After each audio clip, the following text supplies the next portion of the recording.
You're a good impersonator. What is happening? Do the Pillsbury Doughboy. Pillsbury. Pillsbury? Whatever his name is. Say who. Is she a country girl? Got that Pillsbury dough. Pillsbury. Pillsbury. Pillsbury. Pillsbury. I don't know how you say it. Is that Bill Murray's brother? Yeah. I don't remember how to say it. What is it? Pillsbury? Pillsbury. Pillsbury. No, I like my version better. Pepperidge Farm. Pillsbury. Remembers. Pepperidge Farms Pillsbury. remembers. Can anybody do it? Do what? Hoo-hoo. Woohoo. I don't know. Woohoo. Don't fucking touch me. That's what he says. In Pullsbury language. Pillsbury. Pillsbury. Show us on the doll where they touched you. Pullsbury. Don't be pulsing on my berries. You heard him, Alysha. Jesus. As long as you don't pull them. What's up, everyone, and welcome back for episode 10 of the Mamalukes podcast. We're your hosts. I'm Luke. I'm Alysha. Matt. And I'm Virginia. And today we're talking about Night Agent Season 3, physical media just disappearing on us, and Matt's review of Send Help. But first, I don't have any but first topics. Please help. Send Help? Nope. Yeah, we're not doing that topic yet. We've had a little bit of some recent virality, not anything crazy with our latest YouTube, Instagram, social media content. If you don't already, of course, subscribe, find us on Instagram, Facebook, Threads, YouTube, all the things. Check out our merch. Speaking of merch, Hey. Virginia is wearing one of our comfy shirts. Yes. It's time to get your feedback this time. What do you think? Well, I actually really like this shirt, and I think I like the way, especially the sleeves fit, It's not like a lot of girl shirts have like really short sleeves, but that's what I noticed mostly today. I like the fit. So Okay. the fit of the shirt. It's comfy. Yeah. Cool. It's a nice material too. Well, there you go. There's the review you need of our shirts, so you can go buy one. That's all you need. And of course, Matt said our last episode, I believe, that his was pretty comfy. And he's pretty picky. Yeah, little. But Little picky. little picky. Little picky. All right, well, let's just jump right in here. So, I think all of us, to some extent, have watched a bit of Night Agent, but the latest season 3, Virginia took a look at that. Did you actually get through the whole season? In one day. Oh, wow. Yep. Oh, because Matt's sick. That's why. Oh, okay, that I was makes like, sense. no way. I don't know how that's my fault that she binge watched 8 hours of TV. It really wasn't. I mean, we could have watched something else, but Yeah. So the day before, Claire made us watch Gumball, The Amazing World of Gumball, for about 8.5 hours, and I'm like, I'm not doing it. Yeah, So. I don't blame you. Yeah. I mean, it's not he that found it's a something bad else show. to watch. Yeah. She gave me the remote. She's like, you can watch something. I'm like, all right. She did Yeah. say that. So, but yeah. So it is 10 episodes, and we did watch it in one day, and I wouldn't not recommend that. It was actually kind of nice to watch it all at once, I think. So Rotten Tomatoes gives it an 82% overall, and specifically for season 3, they give it an 86. At least that's when I checked a while back, a few days Is ago. that the critic or the audience score? I always use the tomato. Which one is that? That's the critic score, I believe. Okay, the critic score. So the popcorn is like The popcorn is the the audience score. Okay, gotcha. I guess I didn't really realize that. Oh, so they gave it a lower score, 66. The audience gave it a 66. That's Well, overall. I think this is the collective. Yeah. I don't know. So season 3 is down below. Oh, here we go. Details. Okay. And so there you go. 80%. So is that better? It's better to look at the popcorn, just so I know in the future. No, I mean, either way, you've got crappy people's opinions. Yeah, it depends on if you want to trust the overall people watching it or fancy movie watchers who are critics. I don't know. Gotcha. I don't know. I'm super critical and I'm the popcorn side. So, Okay. Right. Well, I actually really enjoyed it. One thing I didn't realize is that this is actually a series based on a book by Matthew Kirk, which I never knew. So it made me want to read the book, honestly. It has Gabriel, how do you say that? Basso playing Peter Sutherland. Isabel De Leon is Genesis Rodriguez. And when we were watching it, I'm every single thing we watch, which Matt pointed out, I say, hey, isn't that somebody I know from something? And he's always like, I don't know. And then I usually look it up and I'm like, oh, it's a different person. And I just think they look alike. But I actually got this one this time. I was like, I know her from somewhere. So Genesis Rodriguez is Sloane from Umbrella Academy. the last season. Yeah, the last season. So I actually, okay. and she is new to season 3. And I really liked her acting in it. I thought she did a great job. I'm surprised you got that too, because she looks completely different. Yeah, I in think she Umbrella has Academy. I think she's got blonde hair in the Umbrella Academy. Yeah, I think you're right. But either way, she has a very distinctive face, I think. I think she's gorgeous too. So maybe that's why I was like, oh. And in this Google search, we also found out she uses a fake Hispanic accent. Yeah. Oh. On the series, Yeah. on Night Agent. Okay. Still included Chelsea Arrington, which she appears in previous seasons. And that's played by Fola Evans Akingbola, however you say her name. Mm-hmm. So yeah. So the season in general is an action thriller that follows Peter Sutherland, an FBI agent who works in the basement of the White House, sitting by a phone that never rings until one night it does, leading to an exciting and dangerous mission.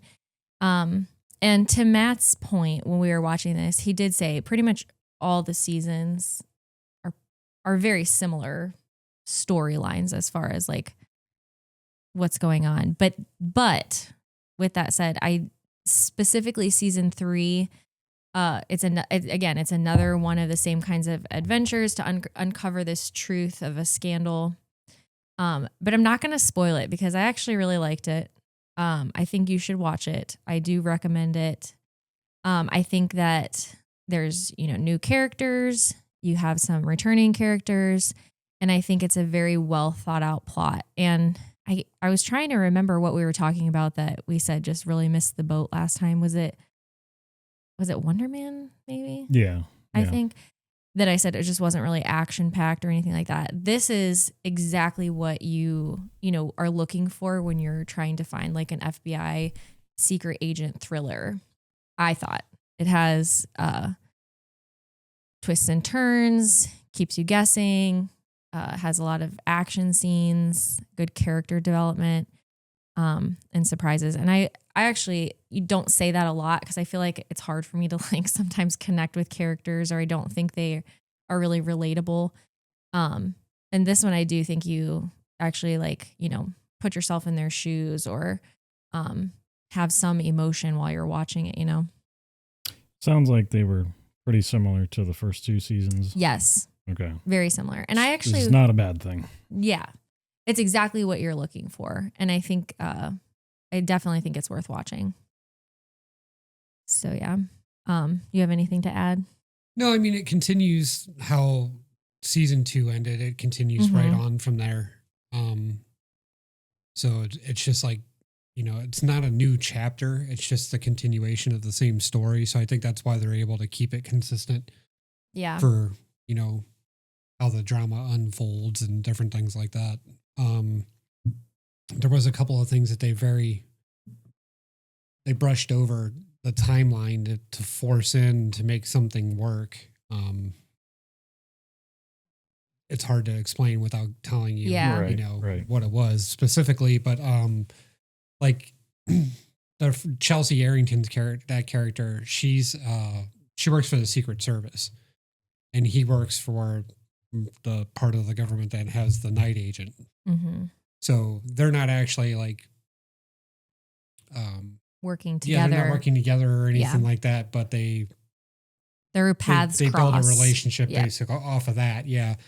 And then they did a decent idea of tying her back into it. Yeah, I thought so too. But the way that they had to do that to bring in this new group because of the way they ended the last season, it just kind of was like forced. But everybody in politics is the devil, I think, is the ultimate. It's valid. The meaning that they're trying to get out of the takeaway. So of the series. Yeah, all politicians are evil. The other thing I will say is, some shows or movies are very predictable. You can like tell what's coming or whatever. And in some ways that is like that with this one. And I don't know if it's just because I am not a super smart person when it comes to certain things, but like the way that they somebody gave this a lot of thought, this plot, because I feel like when, I think I have, it's not like, oh, when I think there's certain shows where I'm like, I think this is what's happening here. This one, I feel like there's so much going on that it's like, as soon as I I'm start thinking about one part of it, there's this other thing that happens. You kind of get what I'm saying, or not really at all? No, I didn't think it was like that at all. No.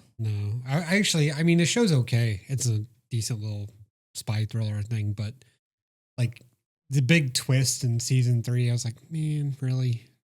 I was like, I don't even know why they did that or felt that was the need that they had to do with the plot. And yeah, they take what's a pretty good villain, and I thought kind of ruined it. So what would you give it out of 10? Just season 3. I thought season 3 was the worst of the 3 seasons. Really? Yeah. I don't know. It's probably like an 80. Well, that's not terrible. Like an 8 it's out of worth 10? watching, but Yeah. I just, after the first 2 seasons were really good, and it's almost like, okay, I see what you're doing, like trying to do this season and the way they did and stuff like that, but there were things that they did well, and there was things that they were just kind of cheeseball. No, I definitely thought season 3 was the worst of the 3 seasons. So according to Rotten Tomatoes, the first one was the worst season, and the second 2 were both pretty even. That's weird that this first season was the worst one, yet people wanted to watch more. I thought the same thing, actually. I was kind of like, oh. Season 1 and 2, I think we both thought were good. Yeah. Season 1, it was obviously, that's the whole setup. And then season 2 really, what was the main plot point with that? That they... Oh, wow. 39% for season 2. Wow. That's really surprising. I guess I was, again, going off the tomato. I feel like that's like a review bomb or something, though, because 1,000+ ratings, but the other 2 seasons, it was like, okay, never mind. See, I don't know. That seems I wonder strange. why season 2. Maybe just a lot of people haven't watched season 3 yet. There was only 32 critics that did the first one. Yeah, I didn't think season 2 was that bad at all. No. 39. Wow. That's what I get for only looking at the tomato. I would say 1 and 2 were equally interesting. Right. They're all, like I said, it's not Jason Bourne, but No. He's no Jason Bourne. That's the rating. But it's decent. I have my qualms with season 2 as well.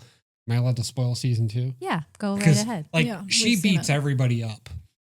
Who are we talking about? Virginia? No, That's right. The girl that's not Watch out. actually the one from the main girl, his love interest. Rose? Yeah, she Rose. beats everybody up. He's just getting his ass kicked by everybody, and she just comes up behind and hits people with logs or 2x4s or Now this or that, and she's constantly Sounds pretty saving realistic his to me. ass through the entire thing. Now she's the night agent. Well, that's what I'm saying. And then they're just like, okay, but you can't be involved because it's too dangerous for you. And it's like, damn, I think it's a little too dangerous for him. But she's in love. But That's right. You do crazy things when you're. Yeah, I don't she's know. in I love. thought That's why. that was a little like, okay, I understand she has to have a role to play, but She just has his back. she's a little Mary Sue. Yeah. Maybe that's why I liked season 2. Maybe. Because you're a fighter. I didn't even have a problem like if she would have been the trained spy, beating everybody up. But I mean, she's like going up against these like mercenaries for hire and stuff like that and Well. just taking people out. And I'm like, It's a valid point. It Yeah. really is. Yeah. it's like every time she's in need of help, he comes up and gets beat up and then she saves him. It's like through the whole, it happened like 4 times in season 2. And I was like, okay, good thing she's around. Yeah, right? But no, I mean, I don't know. It's a decent show. It's worth a watch. I wouldn't go back, I don't think, and rewatch No, I these, probably wouldn't either. But I mean, I probably would have given it an 8 also. for 8 out content of filler, when there's nothing on and it's got a decent story to follow and stuff. I like that you said he's no Jason Bourne. That's right. I need that. That's going to be my meme. He's no Jason Bourne. But look into the camera while you say I was it. going to say, I don't, I can't think of him in very much else. Go click on him. I watched the one where he was a politician. The hillbilly, what is that? Elegy. I saw Super 8, but I can't place him in that. I don't think I've seen anything That that was he's a been in. very strange movie. That one I did not think was great. The Hillbilly Eulogy. Yeah. That had better ratings than Night Agent. I haven't seen Juror 2, but that's apparently like his best. Oh, that's interesting. Well, of course, who knows? Is he a main character in that? I was gonna say there's other. No. Yeah, he's down on the Actors. right. I mean, Oh. Nicholas Holt's the main character in that. Clint Eastwood was the director. That's why J.K. that was J.K. good. Simmons, isn't it? I didn't even know there was a Juror 2. I like the original Juror. I think he does a decent job acting. I think he's not like some amazing actor, but he does an okay job, I think. Yeah, it's a good role for him.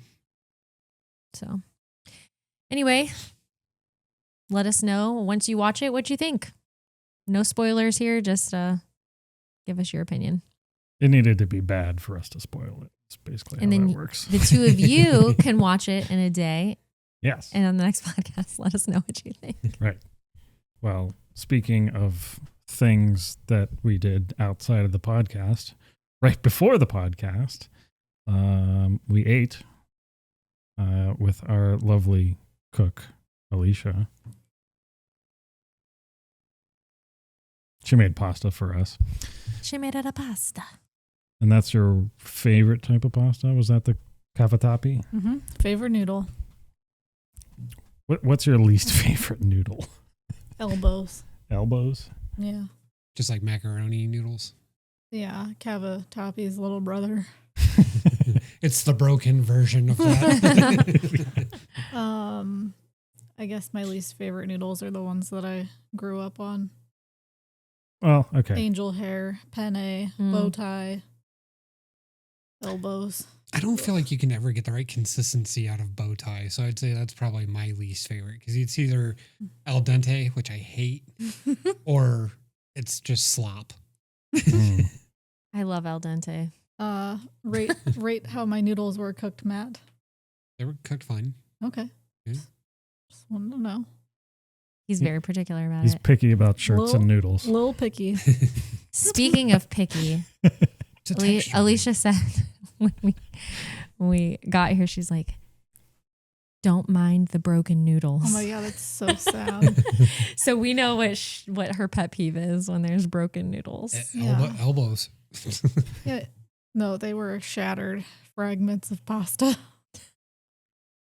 So you're one of the people that would like just strangle somebody if they're the kind they take the pasta and like snap it in half and throw it in the. Yeah, I don't do that. How do you I'm feel just about saying. that? Because you have eaten Matt's eggplant, which is made with pasta. Parmesan? Eggplant parmesan? Eggplant parmesan. Let's Eggplant clarify parmesan. that. Yeah, sorry. Get your minds out of the I gutter. have Come not- on. I've never had Matt's I mean, eggplant. it's even the way you said it. Like, I'm just You- saying. Have you had Ethan? Matt's? Okay, I said Eggplant? Have you eaten Matt's eggplant? I'm just saying Matt's a Parmesan. noodle breaker. That's all. All right. I will let Matt be a noodle breaker because he uses a little pot. And that's not the main focus of the dish. It's the chicken and the eggplant parmesan. So I won't say anything. When it tastes good, Gets you a get away pass. with stuff. But if Yeah, Luke right? if Luke comes breaking noodles in this house, he can get the fuck out. Okay, that's fine. Because if we're having pasta, I'm just going to let you cook it anyway. So that won't ever happen. Yeah, but there was one box of pasta where you're pouring it in, and then all the broken shit just fell on top, and I was like, well, I don't know what to do now. There it is. So if you had caught it, you would have just left those ones out. Yeah. But it was bad. It really wasn't. The pasta was delicious. No thanks. And I didn't even find any broken noodles. No fragments. You just weren't looking. I was just distracted by how great it was. Yeah. Mm-hmm. She barely breathes when she eats, let alone Especially look at pasta. it. That's why I put cheese on top of it. I'm like, don't look at it. Pasta all day long. I could eat pasta for every meal. Well, assuming there isn't any other pasta related topics that we need to cover. Well, no, what is everybody else's favorite noodle? Oh, well. I probably never really had cavatappi until I met you. Lucky guy. Yeah. Lucky that he hadn't had it, or lucky he No, Yeah. look at that. for Now you. his life is complete. Yes. Yeah, I get to introduce my favorite noodle, and he was like, yeah, this is it. Yep. And then he eats it until he dies. So I'm a Right. weirdo. I genuinely think the type of noodle all noodles matter. changes. Yeah, they all matter, and it changes based on my mood. But I like shells a lot. All right, say less. Have Where- shells next time. What kind of shells? Like ravioli? No, like No. pasta shells. Like stuffed shells. like Oh. the Well- seashell well, looking ones. okay. you have like Well, the that's stuffed what I was going shells, to say. Yeah, there's the. but then you also have like the mini shells that Right, are really good. right. So Like the ones that are in Velveeta mac and cheese. Right. yeah, And then you also have manicotti. You could stuff those. that's true. Hmm. There are a lot of different pasta noodles out there. I mean, it's probably not my favorite, but once upon a time when I did work at a restaurant, well, the cooks were really good. So anytime they did make this one farfalle dish, Mm. bow tie, that was like on point. But otherwise, I don't know. I think like anytime I had pasta as a kid, it was always just like your typical, not angel hair, The Spaghetti. spaghetti noodles. just spaghetti noodle. Yeah. How do you I like say ling- that again? Spaghetti. No, the bow tie noodle. How do you say that again? Farfalle? Farfalle. Okay. That's how I, I say never it. knew. Farfalle? For me, it's farfail. Farfail? Is there a story behind that? No, or- just how it's spelled. Oh. I want to go to the pasta aisle with you now and be like, rigatoni, pini. Oh no. Penne. It's pen. Pen. We need to come up with new names for all the pasta noodles so that every time we get that, that's what we're going to do. Well, I mean, I'm not Italian, so Do you have a favorite? I like rigatoni. Rigatoni. Rigatoni. Rigatoni. Yeah. It's rig-ot, not rig-odd. Well, that's why I need you to take me to the aisle. The owl. The aisle. The owl. I'm feeling very southern You today. are apparently. Pillsbury. No, it's Pillsbury. Pullsbury. Pullsbury. Pullsbury. Yeah, Pullsbury. Pullsbury. Hoo-hoo. On to trivia? Yeah. Trivia? Oh, trivia. Yeah, you have a pasta trivia. Yeah. What you got? We're going to do true or false this time to spice things up. Mm. You add a little spice to the pasta? True or false? I do. Crushed red pepper. Mm. True or false? Ohio is one of the highest producing states of pasta. Mm. Just got to find where all the Italians are, right? Bonus points if you get the top 3. Whoa. Top 3 states? Yeah. Mm. Well, we'll think on that. But Do pierogies count? I want to believe it's do true. pierogies count? It's a pasta. No, it's a potato. Well, That's potato what I in the was gonna middle, say. but there's pasta around it. Yeah, there's pasta around it. He's snapping noodles again. That's what put us in the top 10. We had pierogies the other night, actually.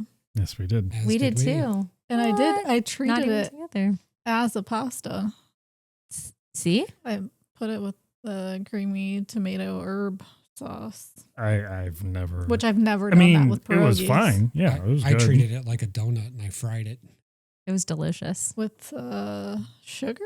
No, just drop it in oil and fry it. Oh. Just fried It's pierogi. really good. Mm. It is very good. Mm. I've had Fried pierogies or a lot deep of ways. fried? Deep fried, basically. Deep fried. Yeah. Mm. I've had a lot of pierogies, but Matt's are up there. They're good. All right. All right. Well, we're gonna think on if pierogies are pasta, and while we're doing that, we're gonna take a quick break. Google our pierogies pasta. Okay. Support for Mamalukes is brought to you by Aspire Drinks. Looking for an energy drink that doesn't give you jitters and that inevitable crash? Aspire is redefining energy drinks with a better, healthier way to power your day. Unlike most energy drinks that are loaded with excessive caffeine and sugar, Aspire delivers a gentle, balanced boost with 80 milligrams of natural caffeine, half the caffeine of most leading energy drinks. Packed with essential vitamins and enhanced with biotin and ginger, the benefits are a no-brainer. They're enjoyable for any moment, at work, the gym, or on the go. Order now with free U.S. shipping. Find them at aspiredrinks.com and use our promo code Mamalukes to get 20% off anything on your order. That's aspiredrinks.com and promo code Mamalukes to get 20% off your order. Welcome back. During the break, we figured out that pierogies are technically considered filled dumplings rather than traditional pasta, at least according to the Google AI overview.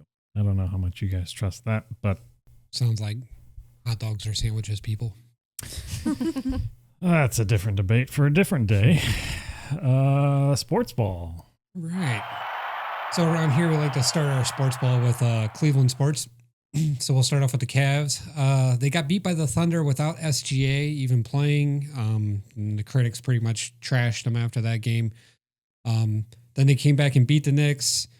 And then they sat Harden, Mobley, and Mitchell and lost to the Bucks by 2 in overtime. Now, that was a wild game there. Yeah. The bench actually played really well, but Yeah. you know.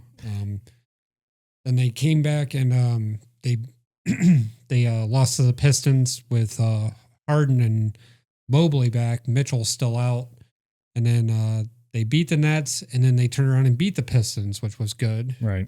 because they can't lose too much ground in the East. But Mitchell has missed his 4th straight game with a groin strain.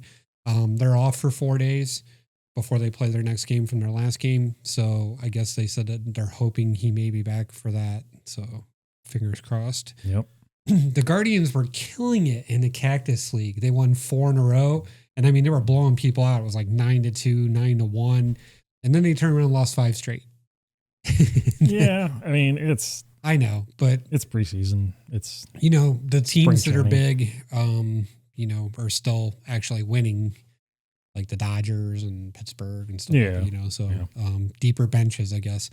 So then they won 1 and they lost 3 more. So hopefully that'll be over soon.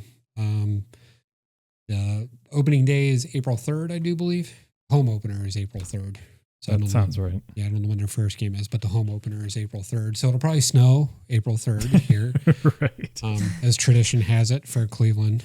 Yep. April 3rd. And then the Browns signed Titus Howard from the Titans, an offensive lineman. So they're making somewhat of a step to replace their lost offensive lineman and hopefully bolster that line a little bit, which was 20th against the rush last year. Yep. So not very good. They're also being linked to Malik Willis in free agency.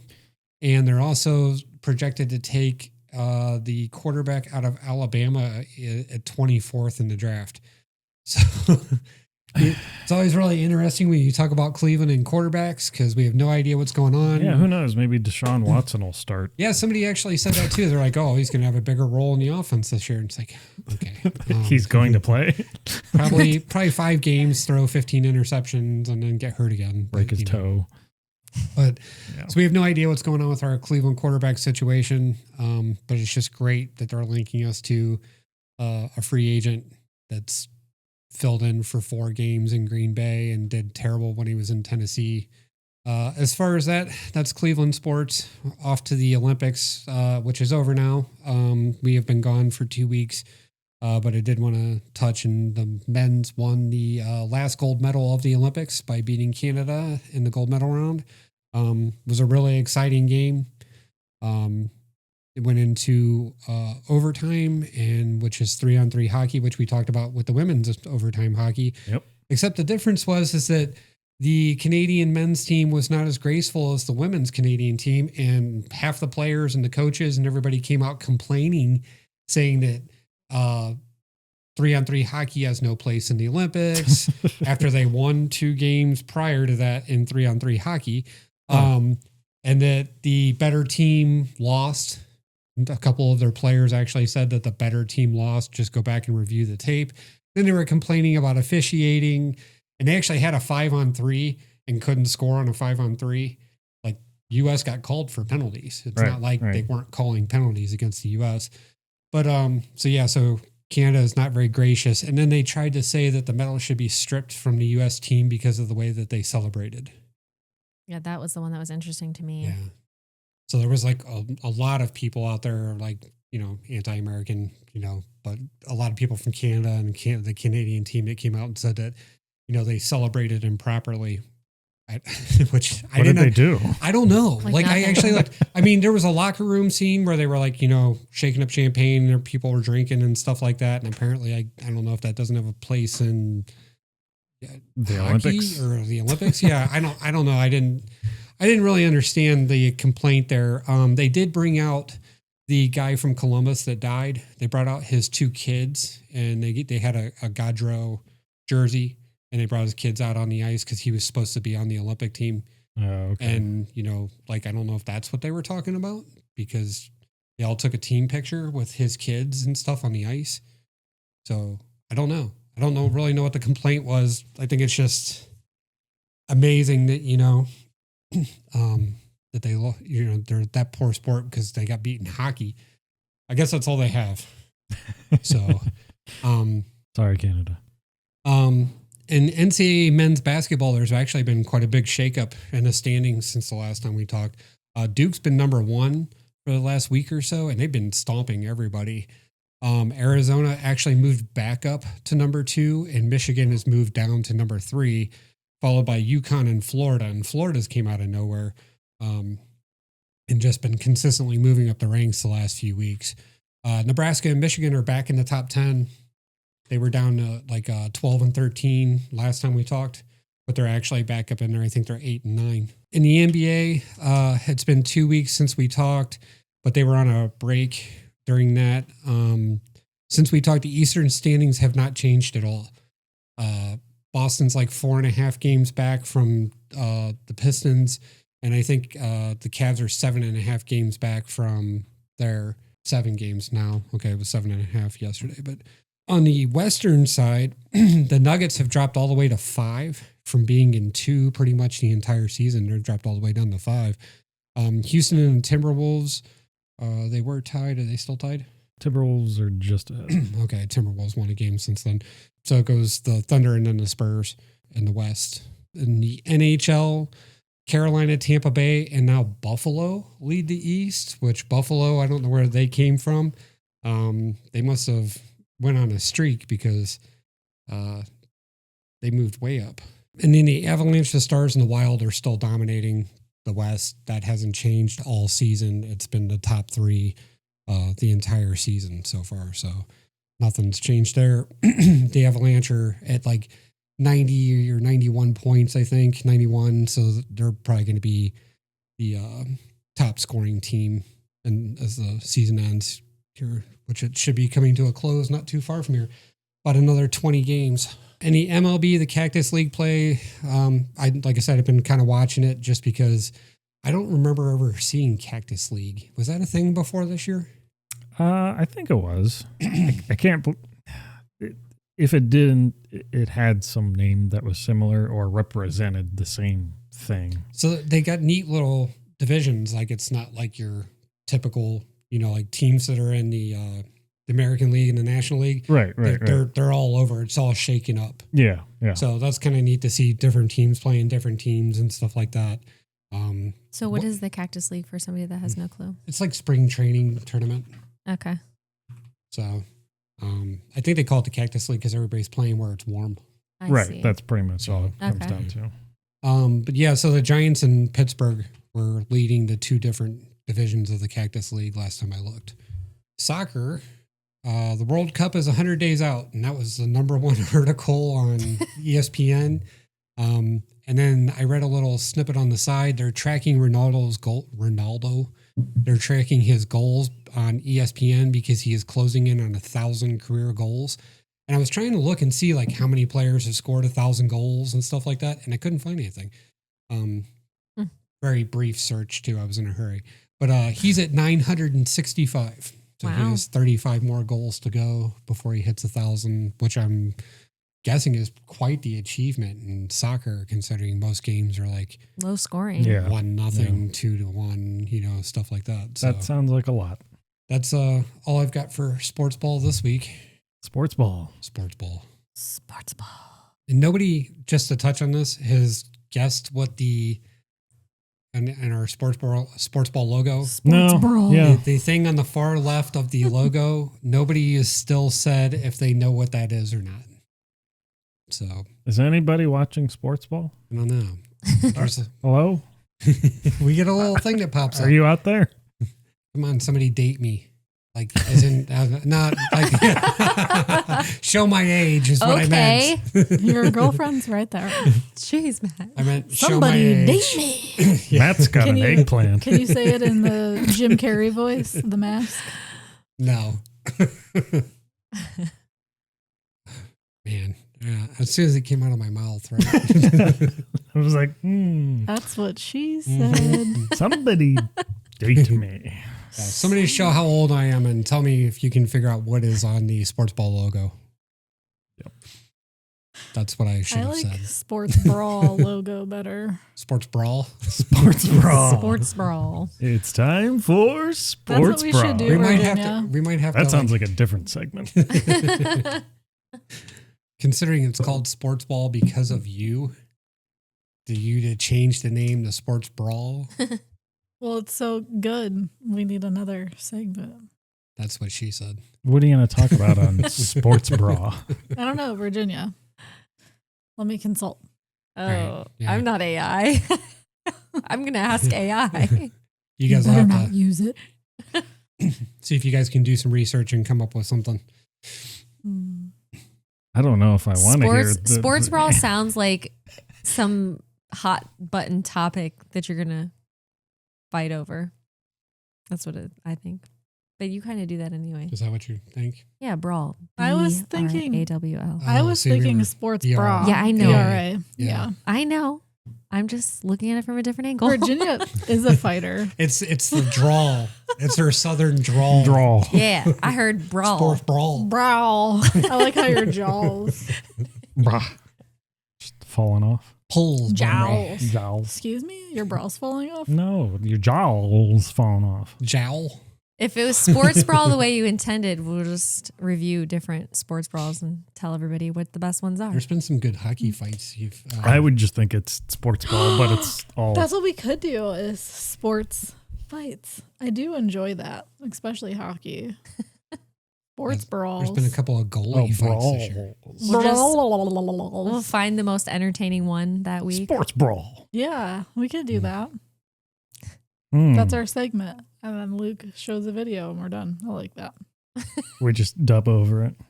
We do the lip reading and all of it. That's right. We'll just play it, and Alysha will be one of the people. I'll be the other Mystery one. Science Sounds 3000 good. style. I like that. And I I'll was gonna say, I don't like the color of your shirt. Get over here. Give me back my pancakes. John Boy. and as soon as anybody Media. touches me, I'll say, woohoo. Virginia, you need to go to sleep, I think. Probably. Put me to sleep. Okay.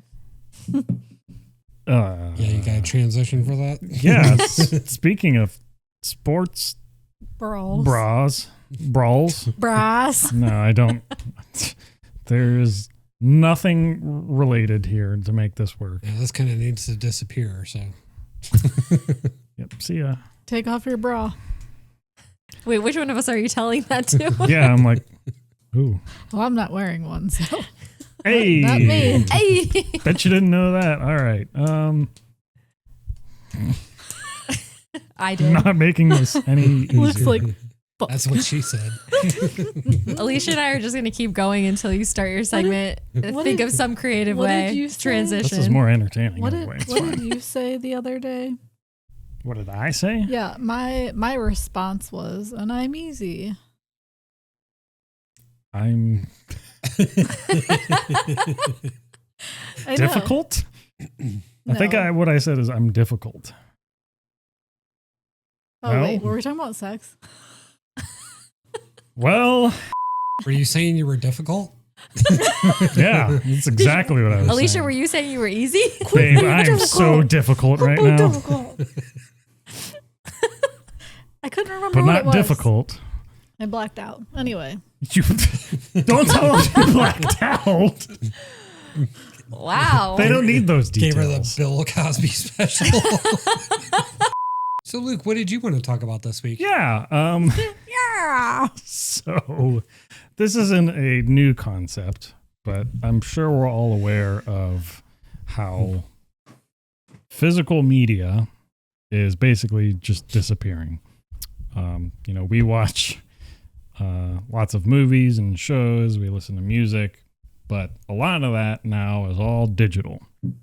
There's no, or I should say, very little physical media that the average user uses anymore. There was a time, at least for most of us, where the sight of a dog-eared page in a book or a magazine or a skipping CD, something like that was always present, Mhm. which was a sign that your media was aging alongside of you. Floppy disks. Yeah, exactly.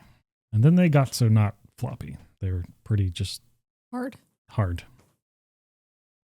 Difficult? Difficult, some might say. Today, our digital libraries are perfect, permanent, and Cloud 9, if you will. yes, they're completely intangible. You can't, there's nothing there. And we've basically eliminated the risk of losing any physical media. But in doing so, we've lost the stakes that made them matter. So, real quick, just before you keep going, you said permanent. Well, Semi-permanent. semi-permanent. And I'll get into That's that. the scary part. Yeah, Yes. Go ahead. Mhm. So my main point here, and I'm going to explain in multiple ways, do a little bit of show and tell. I'm just going to interrupt you here. I see the first one you have is Sega Genesis cartridges. Yeah, What so- you know about that? I miss physical media. Blowing on it. And would you like a demonstration? Hey, are those mine? No, they're mine. These ones are mine. For audio listeners, I'm holding a couple Sega Genesis cartridges in here, one of which is the legendary Sonic & Knuckles game cartridge. Why is it legendary? Because on the top, you can flip it open and put another cartridge on top of it. And you can play a completely new game because of the two cartridge. This was mind blowing as a kid. Like, you can't do that, and then you'd make it happen, and it's just crazy. I could go into a whole deep dive on that, but that's not the point. The rip off of the Game Genie. The rip off of the Game Genie. Remember the Game Genie? Well, I know the Game Genie For Nintendo, when you could put it in there and you put the cartridge. Oh in yeah. Yeah, that very similar concept. Which came first? You know, Googler. if it was for the NES, probably the Game Genie. Google. All right, fine. NES. All right, I'll Google the other one. Game Genie. 1990. So, yeah, that would have been before this. I think this is like 93 or 94. But yeah, like, even if it wasn't the cartridges, you'd have like your game cases where they'd have, you know, open up. You'd have a hopefully not dilapidated manual like this one is, but, you know, you'd have like reading material and actual like things to tell you about the game you're playing. What the buttons did. Some tips and tricks and secrets. How to blow and smash it back in. Yeah. Those are the actual instructions. Yep. That was totally in there. Or like CD cases where they had all the lyrics like in Right. a little Yeah. thing. Yeah. I remember. You know, they had those in tape decks or cassette cartridges. Yeah, well, that's true too. Yeah. Yeah. And records. They have Yeah. lyrics and records. Not lyrics, Oh, but that's what she was saying. You're snapping the noodles again, man. there might be. I don't know. I don't know. I'm not a vinyl person. I'll So. have to go upstairs and report back. I don't have stuff to pull out like Luke. Sorry. Not prepared. I don't pull out.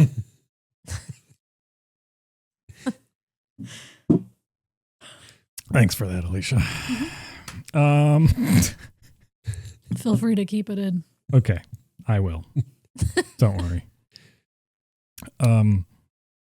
This past year, one of my favorite games from my childhood on the Nintendo GameCube, there was this game called Kirby Air Ride. It was like a kart racer, basically. It finally got like a sequel called Kirby Air Riders. Real clever name. But you know what that game didn't have? A case. Because everything's on like the Nintendo eShop.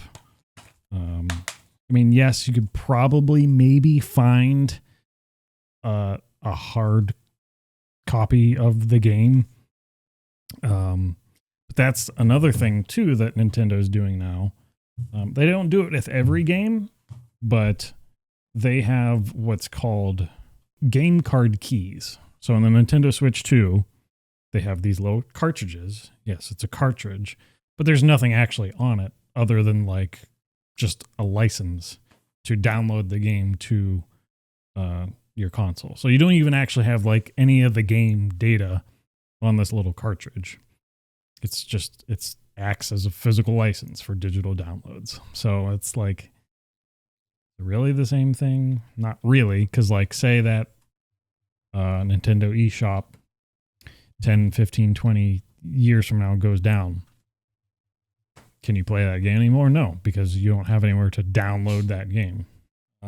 If you play computer games, like one of the most popular libraries for that is Steam. I have a huge library of Steam games. But like there's nothing that it's all digital. Like what happens if Steam one day just shuts down? Mm-hmm. I've got nothing. There's even been stories out there where people are like, so like if I die, is there a way I can pass my Steam library on to like my kids or whatever? Just give them the password. Yeah, that's Well, true. Right. Which that would be the idea. But like they're trying to treat it as like an ownership type of thing. Like they get the licenses. I don't know. It's an interesting conversation, I guess. Yes, the easy way would be just here's the account. But Only the eldest child. right. in some ways, we can fight back against this whole trend. Music artists today are still publishing vinyl records still. A band that Alysha introduced to me over the past year or so, Leisure. Mm-hmm. We got one of their recent albums. Oh my God, there is a record down here. Yeah. Are there lyrics in there? I don't know. Let's find out real quick. Probably not. I don't remember seeing them. I don't think so. I don't think so. No, I really thought, like, we had a record player when I was growing up, and I feel like the lyrics were on the back sometimes. They have the Song song title list, but yeah. I thought Some maybe do. not, maybe Some not. have lyrics. Just set this over here. I think that's all the show and tell I have. But is that the only thing that band does, are vinyl records, or they just also offer vinyl records? Well, so most artists now, they've basically moved almost entirely away from like record and CD sales. Mm-hmm. Now, some still do. People say like, oh yeah, we've moved away from this and the industry is still fine. But is it? Because like getting into music, being an artist and becoming profitable enough so that like you can make it your career is harder than it probably has ever been. Like most bands don't make money off of concerts and their own music anymore. They have to like sell merch, t-shirts and, you know, whatever else. and buttons. And buttons. Just or, like or the comedians. rights to use the music, right? Well, right. And that's the thing. It's like you have to get popular enough where somebody's, you know, going to want to license your music for, you know, whatever it happens to be that they're putting it in. You're saying they're not making a profit off concerts because they're just not doing them as much, or because they don't The make a profit when they costs go that on it tour? takes to have a concert anymore. I see. Okay. Because all the concert venues, you know, they're trying to make their buck too. So Mm-hmm. they're the costs that it takes to have a venue rented out for an artist to have their concert. It's just like anything else where it's super expensive to do that. So it seems like, it's like if you're going to actually do well with it, you have to be a really well-known artist, or otherwise you have to kind of turn to these different venues. So there is a different side of that too. Some artists, they publish on Bandcamp. Have you guys heard of the website Bandcamp? Mm-mm. So a lot of what they do there is basically artists, they'll sell digital copies of their music. But what's different with that is that you're getting like the physical, well, I don't know if you want to call it physical, the actual access to the MP3 or the WAV or FLAC or whatever file type that they have, so that you can actually store it on your own physical media, whether it's a USB drive or hard drive, solid state drive, whatever. Like you get access to that file and you can keep that. You know, it's not like a Spotify subscription where you can play it, but like you can't actually like take that song and put it somewhere else. Like it's just stuck in that app somewhere. And it's like you can grab that file and do whatever you want with it now. Well, legally speaking, you can't just license it or whatever, but you get my point. You can get the actual... You can put it in your own folder. Right. Right. Kind of hard to explain. So you get the download. Yeah. Yeah, you get the actual file download of that song, and you can put that on, you know, your own media wherever that happens to be. So it's LimeWire, but legit. Sure. That's one way to think of it. Napster. Yeah, like you could burn your own CD Right. and not share it. Although some people probably do. But, you know, you get the point. But on Bandcamp as well, you can still sell like your own physical media, CDs, vinyls, etc. as far as it goes, for like games, there's still some stores out there. There's a website here called I Am 8-Bit, which they basically specialize in like game soundtracks, specifically that come out on vinyl.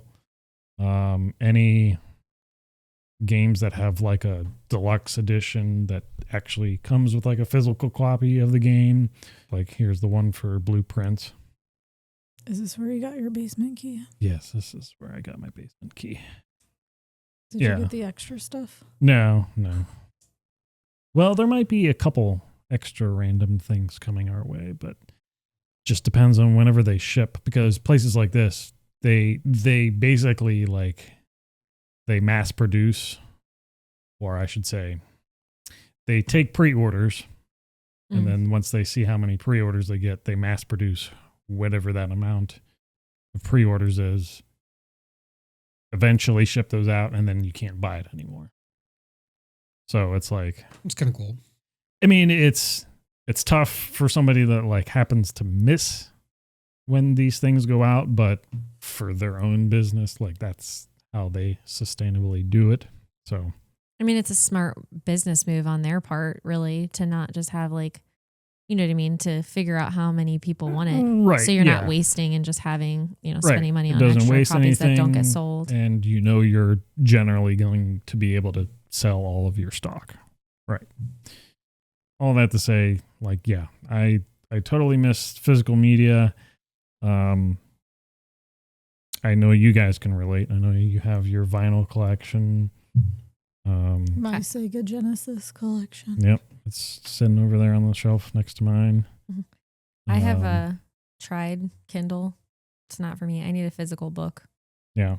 Well, and yeah, I think that's one of the couple things. It's like if you're really into books, sometimes like you just have to have the physical thing. Mm-hmm. Matt, I know you have like a big DVD collection. See, but that's the thing is I was happy when it went digital. I had at one point like 5,000 DVDs. It's a space saver for sure. Yeah, I mean, it was just, And nothing getting scratched. I just took all those out and put them in CD book after CD book after CD book at some point just to like get my living room back. Right. And then I just had like a laundry basket full of CD books and now everything's online. Right. So I just recently got rid of all my VHS tapes, and it was because I was going through all this stuff, and Matt's like, Why do you tell have it like, these? let it go. Yeah, Let it go. let it Yeah. go. And then I threw Frozen away. No, I'm just kidding. So like they're re-releasing the original Star Wars because it's going to be the 50-year celebration from, when it came out. Right.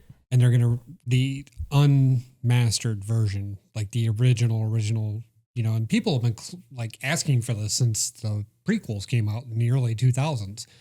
Like they want a DVD or a Blu-ray copy of the original Star Wars. Well, now they're going to release it. And it's going to come out on Blu-ray. And I'm like, man, you guys missed the bus on that. You could have sold, 1 billion copies of this 10 years ago. Right. Now it's like, I don't even want it. Mm-hmm. You know what I mean? It's on Disney Plus. Like, Yeah. so Yeah. I mean, I don't know. They're going to release them in the theater first, and then they're going to release them on physical media and on Disney Plus. Right. So, but yeah, just like, I mean, I know there's people out there that are like, oh, I'm going to get the 4K 1977 Star Wars. It's Yeah. going to look like garbage, but it's like, yeah. because that's what they need. But, no, I like 3D movies. Like there was a huge wave there where everybody was, into the 3D TVs that you had in your house and going to the theater and seeing 3D movies. And you could only get Blu-ray 3D, which was an extra $10 per disc and stuff like that's all worthless now. Right. They didn't support it on the TVs any longer and, stuff like that. So it's like anything physical, they really are obsoleting everything. Right. I was trying to think of the last time that I've ever paid for like music, for example. You should be paying monthly, right? Paying monthly? That's what I was about to ask. On what? I don't know. What do you use to stream your music? I use Pandora. Use the free version? Yeah. So you listen to ads. Yeah. Right. Okay. So you're paying All right. with your time. I guess. It just doesn't seem that inconvenient to me. It's not like there's that many.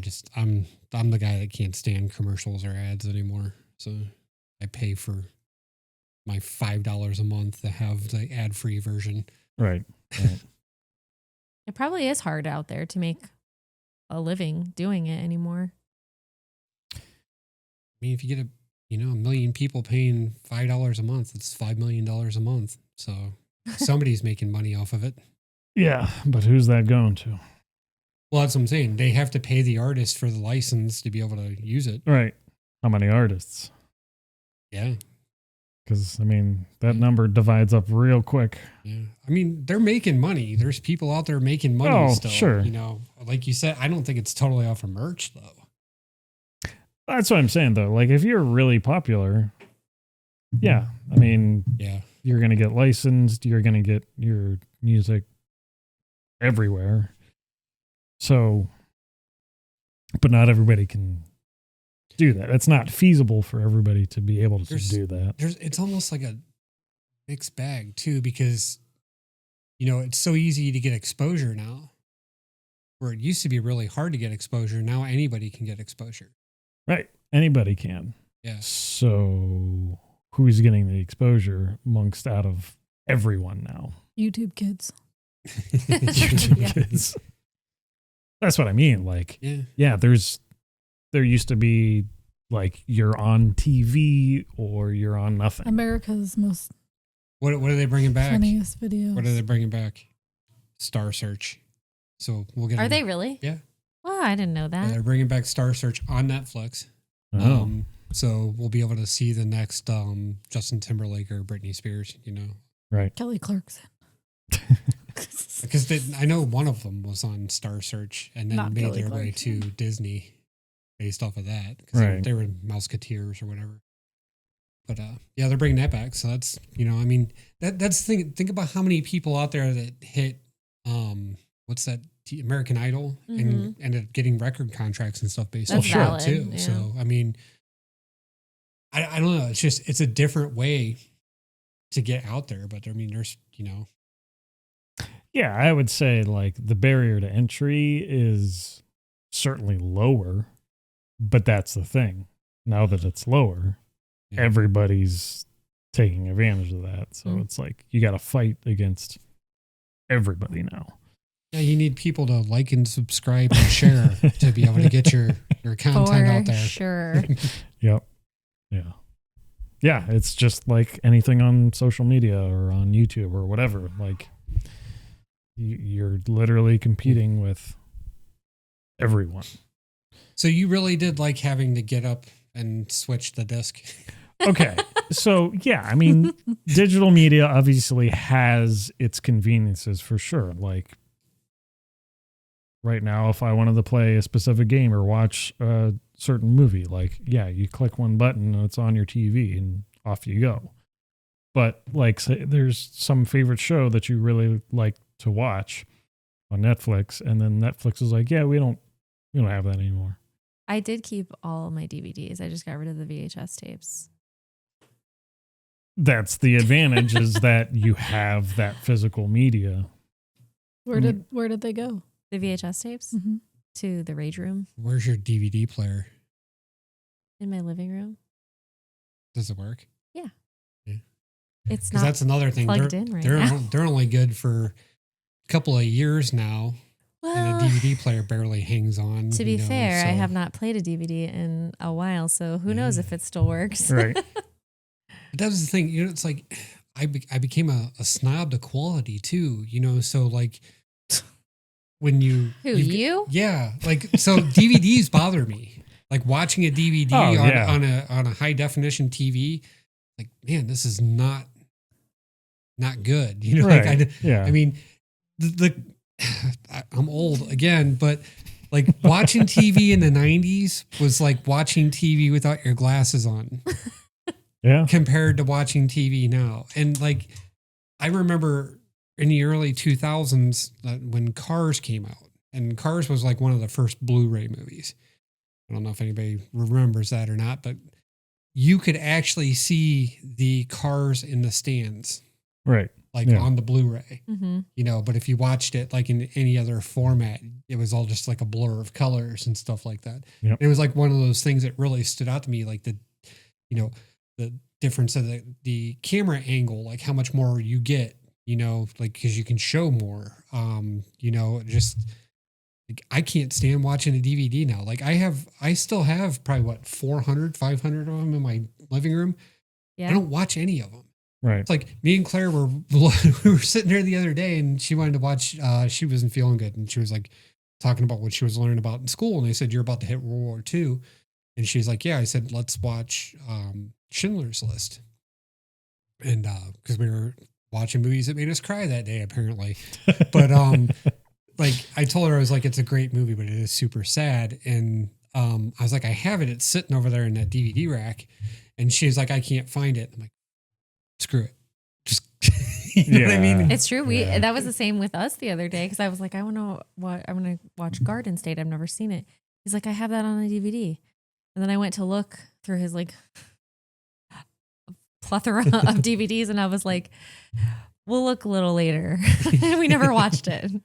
So, I mean, that's part the lighting and the convenience of where the rack's at in my living room, you know, but still, Right. it's like you said, you can just, I want to watch this. I can hit a button and I can watch it in, you know, ultra high definition, Yeah. you know. Yeah. But what's not convenient is when you have to pay for it on whichever streaming. Well, that's app what you I'm worried have. about because like I buy them, Right. I don't rent them. I buy them Yeah. when I buy them. And like, even though if I might have a physical copy, I'll still buy the digital copy and I buy everything on Amazon. So I'm banking on Amazon hanging around. Forever. Yeah. Because like They better. I don't buy it on Vudu and I don't buy it on the Sony one, you know, and I only buy them on Amazon. Right. If anything ever happens Knock to on that, wood. it'll be like Thousands of dollars. me getting down rid the of my drain. VHS tapes, but it'll be like done. Right. It'll be They're clean, gone. a clean switch. But Right. yeah, like you said, Steam's another one. Like I didn't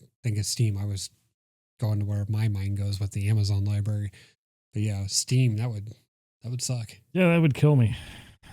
I mean, but that's the thing too. Like a lot of those games, like they're indie games. They're not selling, you know, hard copies of those games in stores because, you know, they're small developers.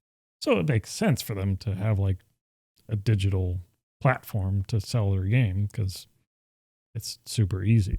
Yeah. But yeah, what happens if one of those storefronts just shuts down? It's gone. Yeah, I mean, but at the same time, it was like I got rid of 4,000 DVDs. You know what I mean? I was like, I paid for all those. I paid a lot of money for all those, and I collected them for a good 12 years, you know, to get that many. And I'm like, Only 12 years. yeah, it was bad. Like every time movies came out on Tuesday, because that's back when they used to drop your movie releases, your new DVDs, we would just go get whatever came out. Or when it got to the point where Amazon had delivery, I would pre-order them for about 6 months. And then just every Tuesday I had movies showing up to my Right. house. Do you remember the Red Box? Yeah. thing? Yeah. Yeah. Yep. Or They're still around. I think, yeah. I was Yeah. going to say, is that done or no? No, still around. But yeah, so I mean, like, I get the physical media thing, and then I get getting rid of the physical media thing. Like, I'm on board. So my main point isn't necessarily, yes, physical media takes up a lot of space, but the actual Like ownership of it. ownership, yeah, Mhm. that's the main point of it. Is, yeah. Do you really own it if you can't hold it? Right? You don't. You just have a license to view it. I mean, having it on, you know, a computer. What if something happens to that computer that's not backed up to some kind of cloud or something? You know, like. Well, you're not doing a very good job backing your own stuff up. But I'm saying that's more modern too. Right. Being able to digitally back up your computer and things like that, or you know, that's. I got a computer for that. I'm just saying, but that's a little more modern as well, and that's not everybody. Like most I people know. that have a computer have like a computer, Right. you know. And Yeah. that's about it. Yep. So I mean, there's that whole thing too. That's a power surge away from being gone as Yeah. well. You know. Yeah. I think part of it is that when something does disappear, there's always something else out there like, but now there's this, you Right. know? Right. And that's why I think people don't really think about losing all their whatever if something happens to even it like digitally or whatever. Right. Because there's always something else to attract your attention and for you to spend your money on, really. There's that. So much money. So much money. It just kind of stinks because really, I mean, when you think about it, it's just changing one thing to the next. And like you invest your money in that and maybe your cassette tape breaks. Well, but then there's, you know, DVD or CDs out there. So you buy a bunch of DVDs and something happens to those. And then something else comes along and you got to spend your money on that. Like we're really just buying the same things over and over again and just Maybe that's continuing to why put I'm money- like okay with the digital thing because I spent so much money on DVDs. I'm like, that's fine. I'll just rent it for my subscription to Netflix and be able to just view what I can Sure. view. You know what I mean? Yeah. Like, I don't, it's not even Do the you space. rewatch it's, movies it's a lot? the amount of money that I spent. You know, it was just a ridiculous amount of movie. And so I look back at some of the movies that I bought. I'm like, you know, it's like, Do you rewatch movies a lot on your Amazon? Which ones?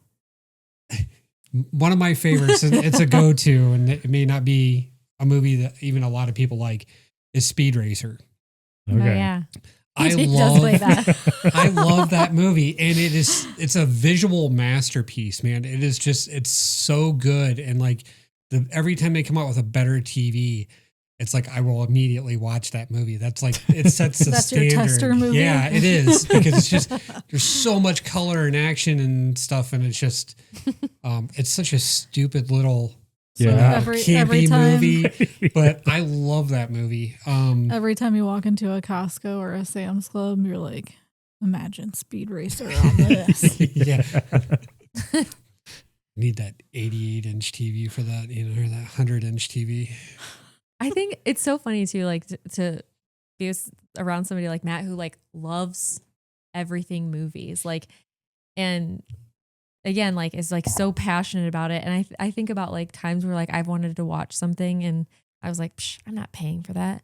So I'd watch it on like YouTube. That's like, like not probably, High quality. yeah. The quality is like absolutely terrible, or there's like, you know, it's somebody recording their Yeah. TV or something And you're stupid watching like that. it on a laptop. And I'm like, whatever. At least I get to see it. And that's over here like, no. What is wrong with it? Yes. And I think that's it. Like I just, you know, for somebody that's like passionate about it, I think it's, I just, you know, you're talking about appreciation too for like artists and stuff like that. You know, Mhm. the people that like, I Put don't all think this people realize. I time. mean, when the credits roll in a movie, like especially like a movie, it's got like a lot of CGI or something like that. You know, I mean, there's hundreds of people Oh yeah. that are just doing lighting and sound. Yep. To make it work, to make Mm-hmm. it look like it does. You know, I mean, it's an art form. There's just, you know, and there's so much that goes into it.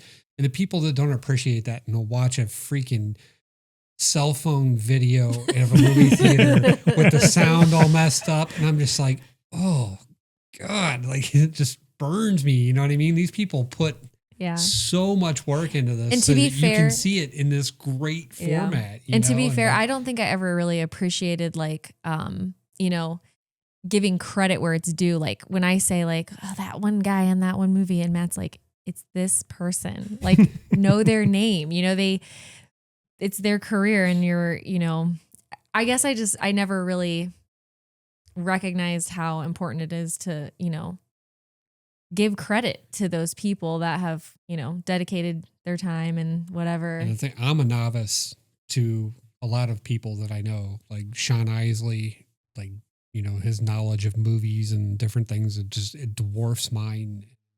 Like I like to just listen to him talk when he's animated, you know, when he's really into something, he's animated about it, you know, and stuff, and he gets in depth, and like it's because he's got a lot of photographic memory, and you know, his vocabulary is a lot higher than mine too. So it's just really neat to like have somebody like that sit there and go through what's good and bad about a movie or, you know, a TV show and stuff like that. Right. We don't always agree, but you know, it's kind of fun to listen to somebody like that go through it.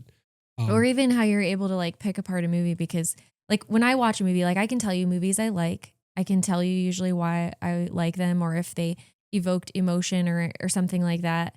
But like you like pick up on these little things when you watch a movie that I'm just like, how do you see that? Or because how I do you watch way too much Well, television. probably, but I'm just saying it's there is something to be said for giving credit where it's due. And really, you know, to some degree, like you said, to actually own it and pay for something that's, you know, is going to the person that took all this time to create it or whatever. There's something to be said for that for sure. I would say I'm more of a Matt than a Virginia. Like I wouldn't own any bootleg movies. I feel like that's her whole collection, Matt. Bootleg DVDs. No, I own no bootleg DVDs. It's just that she prefers them. I am willing to watch some really crappy. I'm kidding. I just mean I'm more like Matt with movies and shows where I could call it, and I always say like I wrote this. Sometimes I'm like, I feel like I'm good with the predictability. Yeah. There's oftentimes like, as you just said, like I wrote that, and I'm like, okay, but maybe me and Matt were movie directors or writers in a past life. Well, what happened? Because I wanted to do it in this one. Virginia's sound and lighting. Oh, I would be the worst sound person ever. Pullsbury. Getting hit in the back of the head with the mic. Trying to think of who would be the key grip. But the what? I don't want to put any implications on anybody. You know what a key grip is? No. Okay, we'll talk about it later. No, tell me now. A key grip? Yeah. Okay. I hope I have this right. So key grip. Is this in porn? No, baby. Oh. She's like, oh man. I'm pretty sure. Why did you grab my arm? Okay, because it's literally grip. So a cameraman, a lot of times if they have to do like an action shot where somebody's like running around. There's a guy on top of him moving him? Not necessarily moving him, but say like the cameraman's got to do like an action shot. He's got to move and he's got to like. So there's a guy over here like this? No. Oh. There actually is a guy behind the guy with there the is. What's his title? I want to be that guy. The key grip. The key grip. You just said no. The guy behind him. I didn't say he's grabbing his arm doing this. I'm saying like, I just imagine he's behind him. He might be. Okay. He might be. Not grabbing his arm. It's camera support. No, that is definitely not key grip. Key grip. That's a different role in a different kind of movie. So it's the key grip is the film set responsible for rigging, shaping, light, and managing camera support equipment like dollies and cranes and stuff like that. Okay. So is that part of the guy that actually runs around with the cameraman to make sure? Yeah, like he's the guy behind him making sure he's stable and stuff like that. Yeah. All right. Okay. I thought I had that right.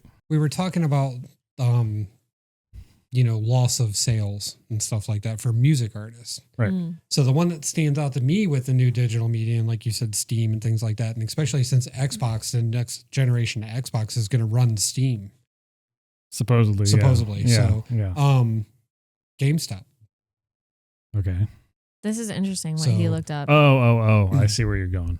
Yeah. So in their last 5 years, they've gone 50% down in sales. Oh, yeah.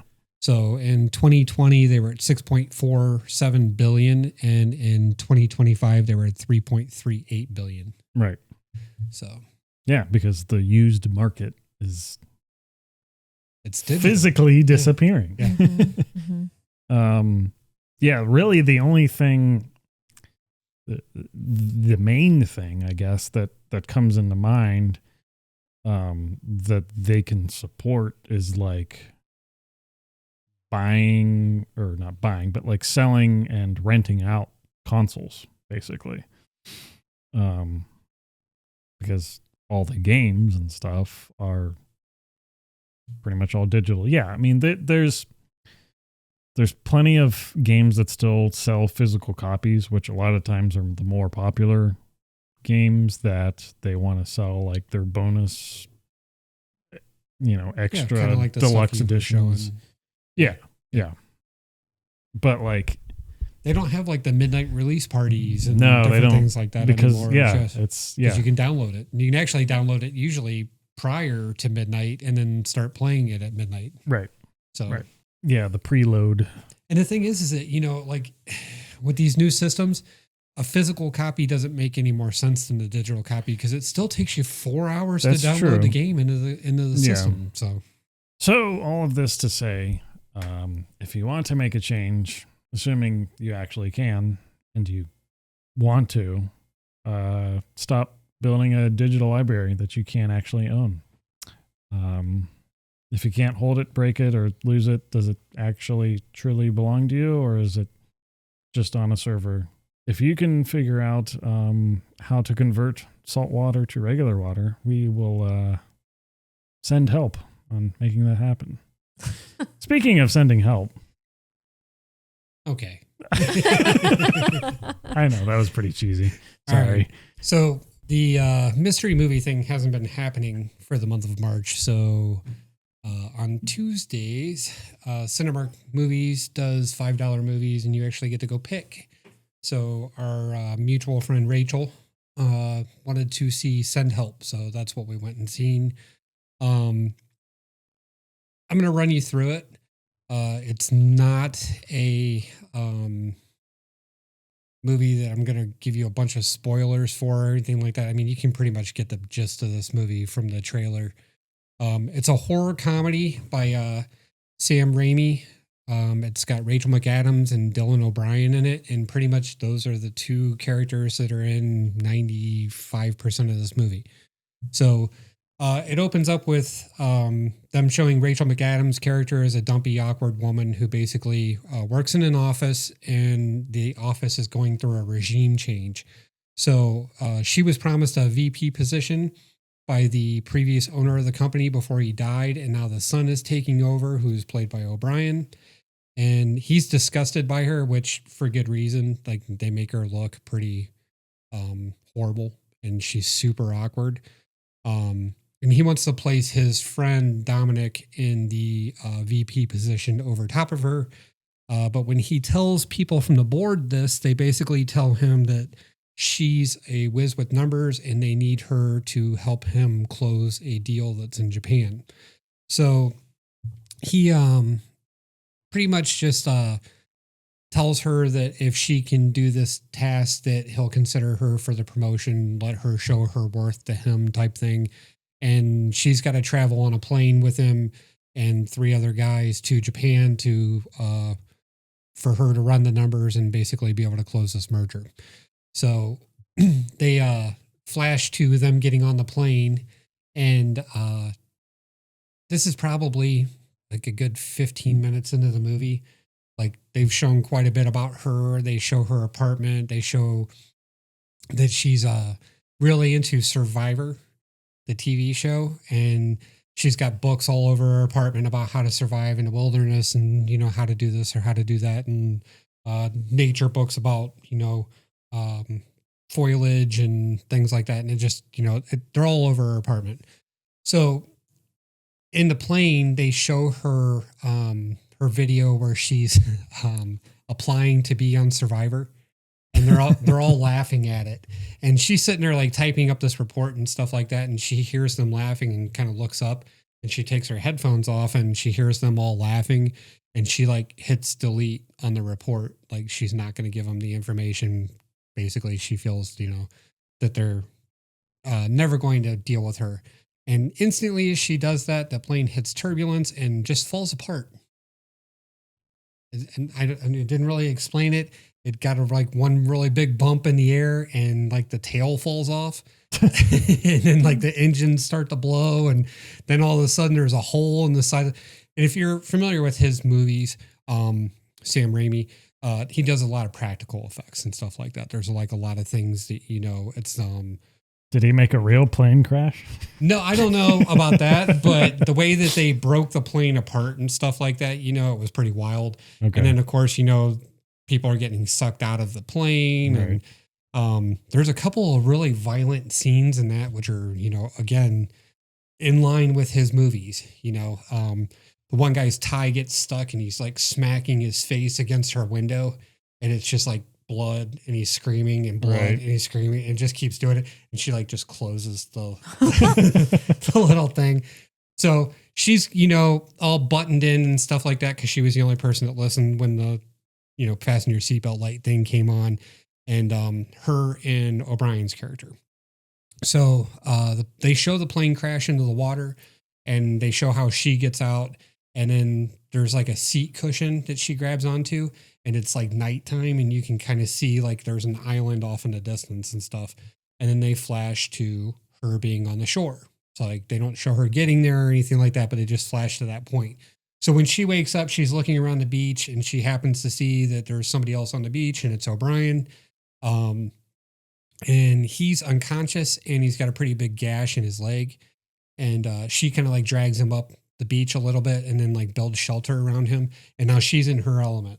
So she's like running around. She hears thunder. She starts digging a hole and like putting leaves and coconuts and getting ready to collect fresh rainwater, you know, and they show her like, you know, finding the right kind of vines to be able to tie things up. And she's like building shelter and stuff. And he wakes up and she's giddy. She's like, she's all excited. She's like, you know, hey, you know, I saved your life. And he's like, yeah, thanks for that. And then he's like, you know, but you should be writing help on the beach. You should be making a fire with a lot of smoke, or you should be doing this, or you should be doing that. And she's like, and you should be grateful. And he's like, you work for me. And he's like, you'll do what I tell you to do. And she's like, oh, really? And she just walks off. And then it shows him for like a day and a half, like out in the sun, unable to move. And, you know, he's like, at first he's sitting there and he's like, yeah, okay, we'll see who'll last longer. You know, it's kind of like a cheesy little campy moment and stuff. And then by the end of it, he's like half delirious. And she comes back and she's like, you know, are you ready to be a normal human being now? Right. And he's like, yeah. So it just keeps going, like as her getting more comfortable.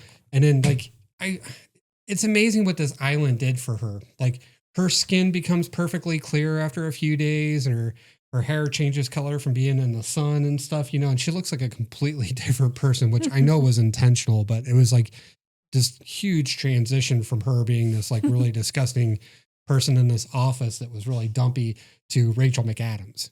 You know what I mean? So, she, the one scene that they start with here where it gets kind of violent was, she decides she's going to go hunt for a boar, and she's got a spear, and that's it. Like, and he's like, you're going to go hunt for a violent pig in the wilderness. And she's like, yeah, she's like, I got this.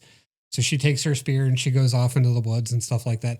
And they made this boar like, I don't know. I mean, if that's what they're really like in the wild, they're freaking scary. You know what I mean? Like this thing's got huge teeth and tusks, and it comes immediately after her and stuff. And she eventually kills it, but it's a pretty brutal scene. And even when she comes back to the beach, she throws like the head on the ground, and blood just splashes all over him. And she just starts laughing. She's like, I got it, you know, and she's like covered in blood from this thing.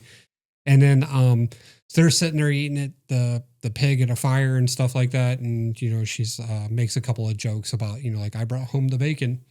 You just sat here and I brought home the bacon, you know? And, so it seems like they're starting to get along or whatnot and stuff. And then they show her like later on, she's like foraging, and a boat comes up behind her. And it's just like it's not like a long, what's the word I'm looking for here? It's not like a boat that could go a long distance. It's just like a little like island hopper, like canopy covered little island hopper boat, you know? And she sees it and she hides in the trees, and she's like, not yet. That's all she says, is not yet. So she goes back and she doesn't tell him anything about it, of course. And he's starting to walk a little bit better. He's using a stick to kind of get around and stuff like that. And they have this like really raging storm that comes through and just wipes out their camp. And they go into a cave and they're like freezing. And they're like, we'll use body warmth to stay warm, that whole trope. And they're sitting in the, when she wakes up in the cave, he's not in there anymore. It's like he's out and she comes out and she's like, where'd you go? And he was like, oh, I went out to find a new spot. He's like, we'll make camp together. We'll make a new camp and we'll make it together. So like they go through the whole montage of them like building a new camp and stuff like that, and up further from the shore. And then he goes to her and he's like, I'm going to go for a walk. I need to stretch out my leg. And she's like, well, let me show you around the island. So she takes him up like this peak, and they look over the peak and there's like this X-shaped rock in the distance. And she's like, that's the south side of the island. And it's covered in ivy with thorns and pricker bushes and stuff like that. So you don't want to go that way or you feel like you're going to rip off your skin for a week. And she was like, do you know how to tell if something's poisonous? And he's like, no. And she grabs some berries and she like rubs it on her skin and her skin turns red. And she's like, if you have a reaction to something like that, that's how you tell if things are poisonous. She's like, so just stay away from that area. And then they're like walking back and the ridge around where she's walking collapses and she like falls and he saves her and they have a whole moment there. And she's like, you saved me. And he's like, well, I owed you one. So then they walk back down to the camp and he's like, you know what? He's like, I want to make you dinner tomorrow night. And they flash immediately like from that to the next night of him making dinner, which was kind of a weird transition. They could have just did it some same day, but they didn't. So he brings out like this gourmet spread. It's like, I made you mango salsa with fish. And it's like this really crazy presentation. And she's like, did you like cook in your other life? And he's like, no, we only did like DoorDash or, if we were getting fancy, we would have a chef come in or something like that. He's like, we always ate out. I've never cooked, but he had this perfect meal, so she eats it and her eyes start glazing over and she just like starts foaming at the mouth. So he gave her a bunch of those berries that she showed him were poisonous. And he just like pushes her down and then like runs into the woods and he gets this raft and he drags the raft out to the water and he hops on it and he's like, like, fuck you, bitch. And he just like gets in this raft and he gets 2 waves in and this giant wave comes in and just blows the raft apart and he gets drug under by the undertow. So the next scene is her pulling him out of the water and vomiting all over his face as she's trying to give him CPR. And it's like the most ridiculous amount of vomit, like 4 times. It's like, jeez, so if you have a weak constitution of those kind of things, like look away at that part. Cause it was just her throwing up in his face. Like it was so, so the next day he wakes up and she gives him food and says, it's all good. Don't worry about it and stuff like that. And then like, he goes like paralyzed and she's like, I gave you the venom from a blue ring octopus and it'll paralyze you, but you'll be completely conscious. You'll be completely aware of what's going on. And she's like, and now I'm about to teach you a lesson. And she rips his pants off and rips his underwear off. And she pulls out her knife and she starts talking about how different people castrate their or neuter their dogs to make them more obedient.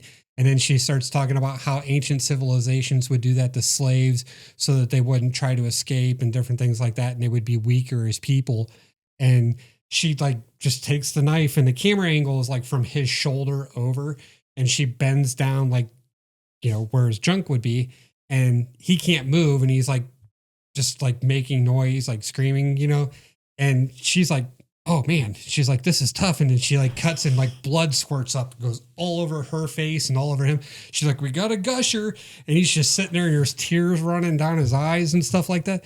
And then she just pulls up a rat. And she's like, the next time it'll actually be you. Don't fuck with me. And then she walks away. She's like, you'll be fine in a couple of days. So, it flashes to him recovering from that. And then she's out foraging again. And another boat comes up behind her. And this time it's his fiance and somebody that she hired to take her around from island to island.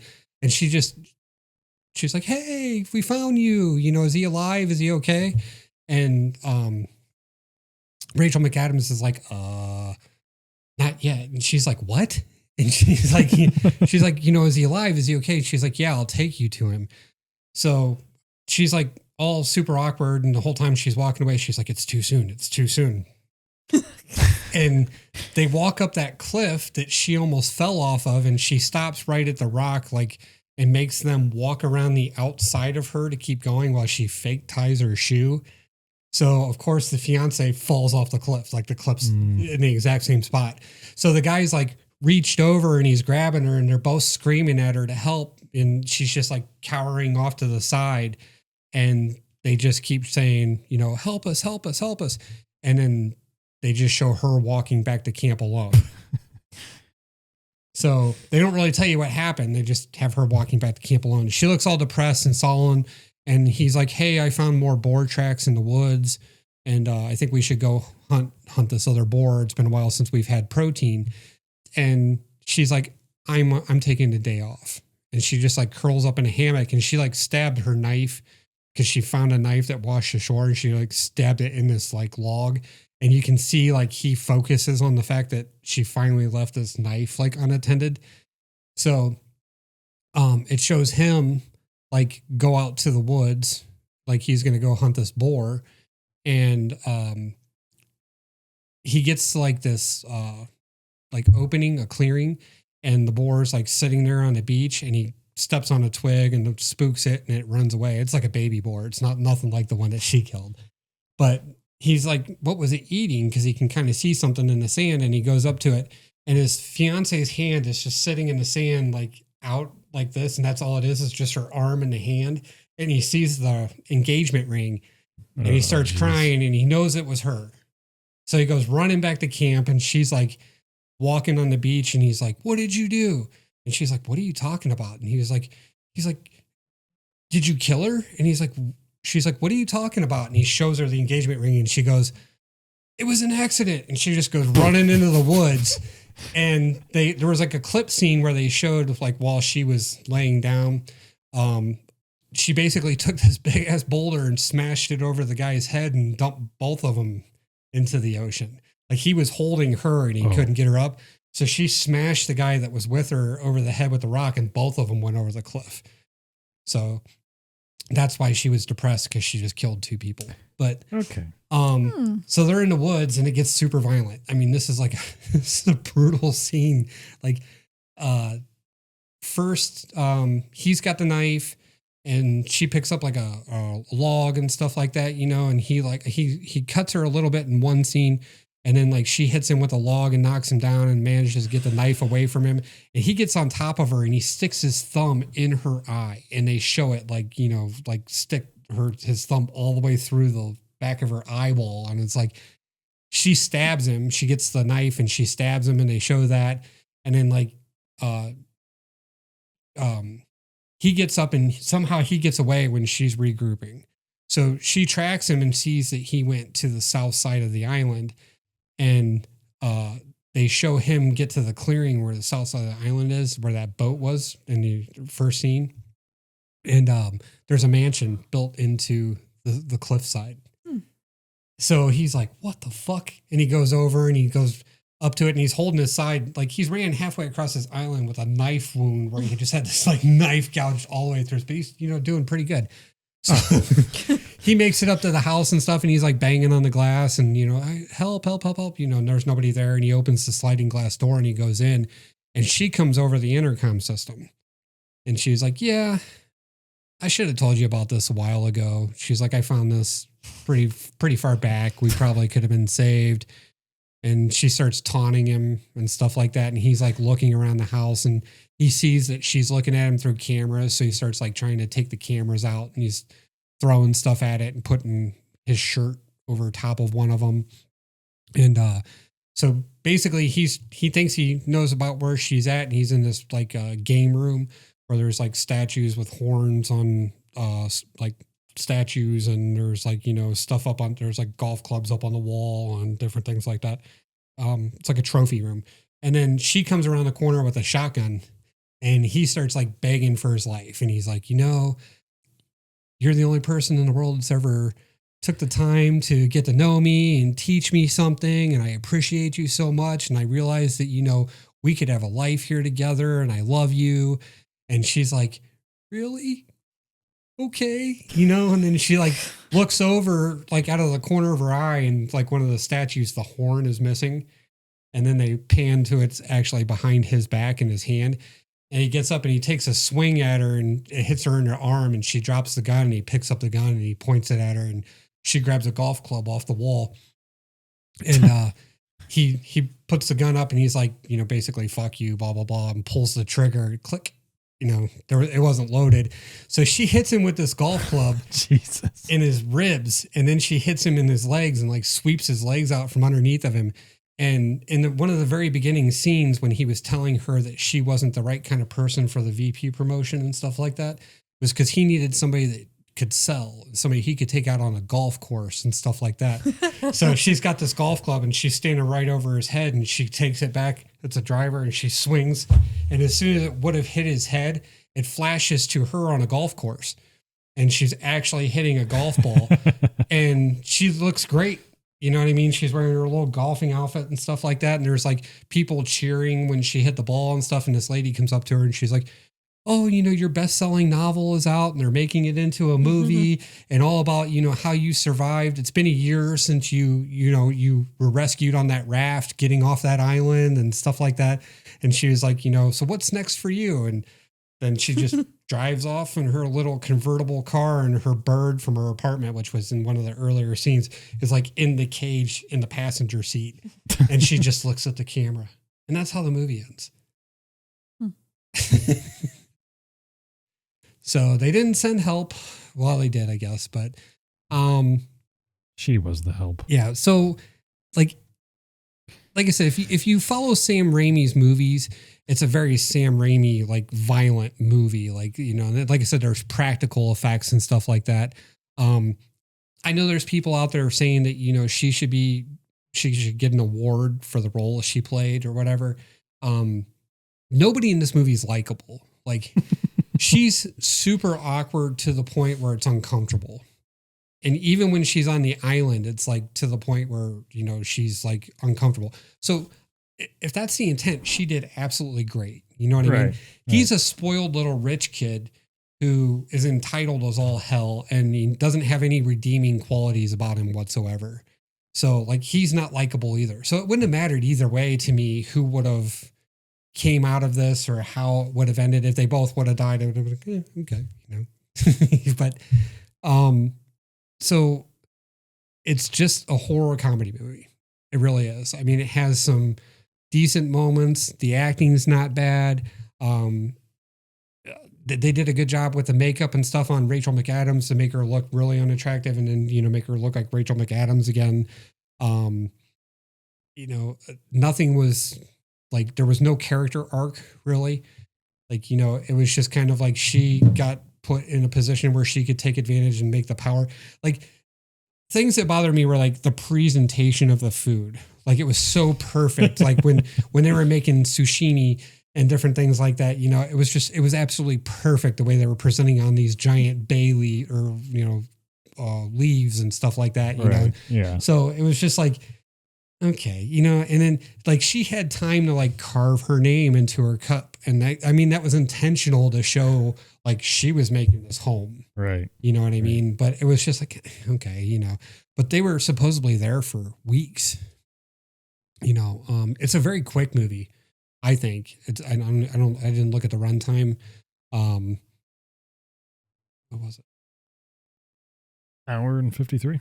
Oh, okay. I didn't even think it was that long. So actually it does a pretty decent job of moving along and stuff like that. But you can see like even in that picture right there, like she made a hat. Right. Right. And so it, like I said, there was a little things that were kind of cheesy and stuff like that. It is what it is. Like it's a good movie for what it is.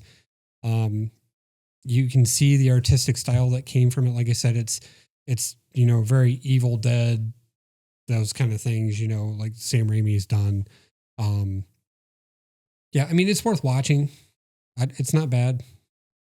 I think, 93 is a little much, as far as the critic score there. 93 is a little high.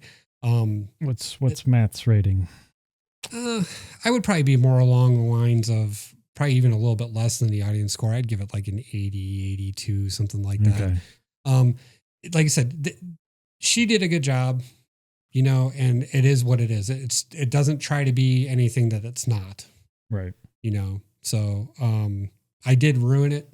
So maybe we'll go back and say spoilers or something, you know, before. Yeah, well, you know, I put chapters in every episode. Yeah. So, and generally if I talk about something, I'm going to, you know, ruin it for you anyway. Because there is that twist to it at the end, right. You know. But yeah, it was good. It was decent. So, so that's what I watched this week. Nobody sent help. So, and then my trivia question will roll into that. So, here we go.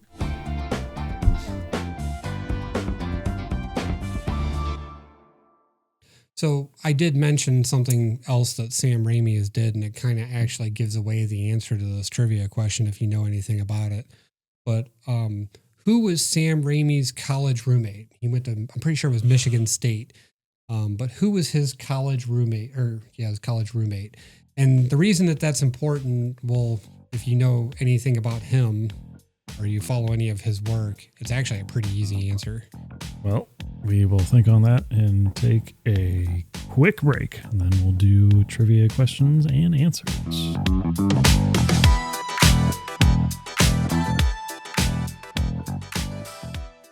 This episode of Mamalukes is brought to you by Wave Dash Radio. If you're into video game or anime music, you should get tuned in. Whether you prefer the classics of Mario and Sonic, modern tracks of Halo or Kingdom Hearts, or the soundtracks of Full Metal Alchemist, Attack on Titan, and My Hero Academia, we've got a station for you. Featuring 4 separate stations, each with a curated playlist, you're sure to find something to jam out to. And the best part? You can listen for free. No strings attached, no asterisks. Just visit wave-radio.com to get started. That's WAVEDASH radio.com.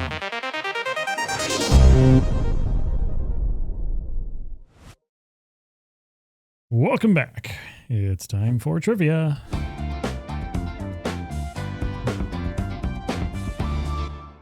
Alysha, you're up first.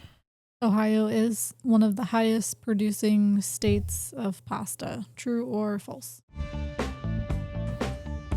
And what was the bonus points? If you knew the top 3 states. Okay.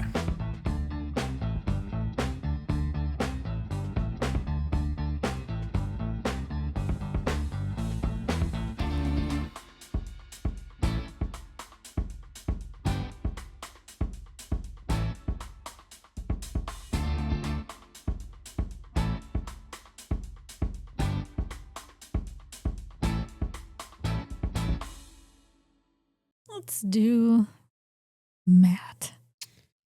I said false. Okay, and? And then the states I said Nebraska, New Jersey, and Oklahoma. False is correct. Hey. And all of your states are wrong. Which ones again? Nebraska, New Jersey, and Oklahoma. Yeah, all of those are wrong. No bonus point. No bono. Virginia. Well, I said true because I want it to be true, even though I know it's not now. And I panicked at the last minute. I wanted to give some thought to the states, and then I ran out of time. So I just said Florida, Alabama, and Ohio. No, and no, but true is correct. It's incorrect, right? Shoot. Oh, sorry. Yeah, they're all wrong. It's all wrong. I just wow, that falls up there. I'm like, wait a just- second, you just told him that it is. I just had his answer is I correct. just blacked out again. It's like, wait a second here. I just wanted it to be true for you, Virginia. I wanted it to be true for me too. Luke, were you trying to make up? Oh, I'll let you go.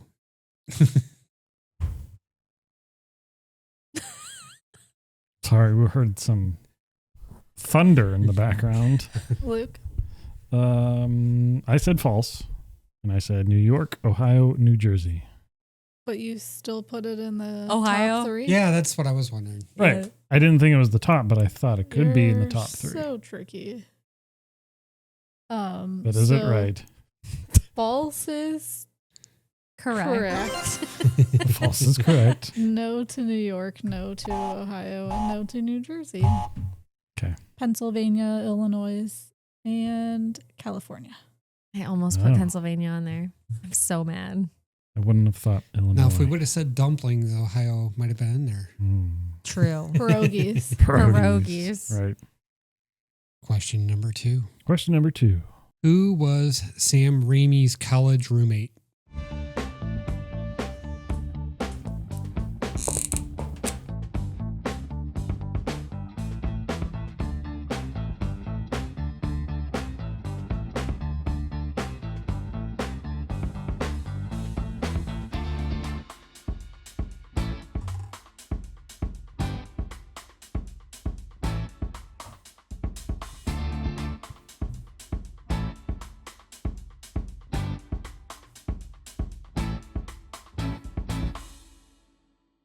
Virginia, because I'm pretty sure you have no idea who people are. I'm actually pretty confident about this Okay. answer. Just All right. kidding. Not even a little bit. I had no clue, so I just put a name. Jack Black. It was not Jack Black. Are they the same age? Absolutely not. Well, I guess you go to college. I knew I was missing that one. And Right. I was trying to think. I'm like, man, was I really not listening that well? Because you said you mentioned something that should have given it away. Yeah, I did, actually. Okay. Now I want to know what that is. Lucas, what do you got? So this is just bad. Couldn't think of her name. The lead actress in Send Help. Couldn't even remember that. Rachel McAdams. Yeah, that one. But that wouldn't even make sense because she probably wouldn't be his roommate. So No, that is incorrect. Yeah. Okay, so I have no idea. I don't know anything. Okay. But I picked Spider-Man. Tobey Maguire.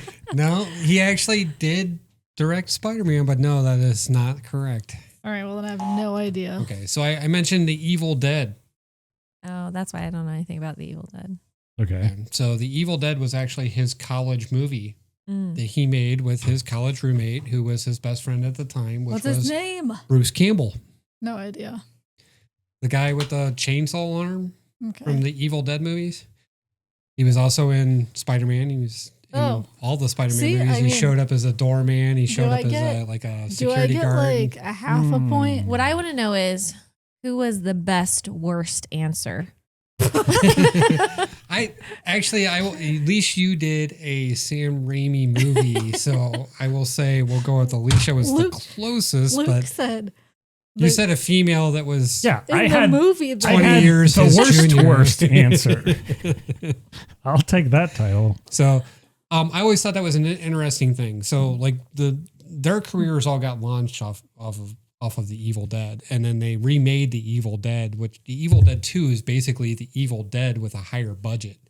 The Evil Dead was made for like $375,000 when it came out, and it's critically acclaimed because of how little the budget was and how well they of a did with movie it. that they made. And like, I mean, Sam Raimi is who he is because of that. And Bruce Campbell is like Bruce Campbell. I mean, just he's been in the Evil Dead TV show, The Evil Dead 2, and then Army of Darkness. He was not in the remake as far as I can remember. And he's always been, that guy, like just because of his role in the Evil Dead, This guy. Yeah. And like I said, and he appears in the Spider-Man Sam Raimi movies as well. So little bit parts and stuff like he was the usher that wouldn't let him in when he was late for Mary Jane's play. Okay. Oh, That's Bruce Campbell. nice. So, and that's because of Sam Raimi and his ties to him. So, Right. but yeah, so I guess if you knew a little bit about his history, that's an easy answer, but there's the dork in me. If So- not, then you get us being clueless. Sorry. Somebody out there felt me on that one and got that right. I know. Tell me. Well, I think our viewers are just learning that we're really bad at trivia. I got mine right. Yeah, I was just saying that guy is right. You didn't get the bonus. Anywho, Anywho, that should be all for this episode of Mamalukes. Of course, if you haven't already, subscribe. Facebook, Instagram, Threads, YouTube if you're listening on an audio-only version. Yes, we're on YouTube. How about that? If you want to support us, share, review, comment, send us a Mamaluke of the Week story. Check out our website, mamalukes.net. Check out our store.mamalukes.net. And you need a shirt like what Virginia's got going on. And that should be all. We will see you next time. Good night. Bye-bye. See you later. Aw.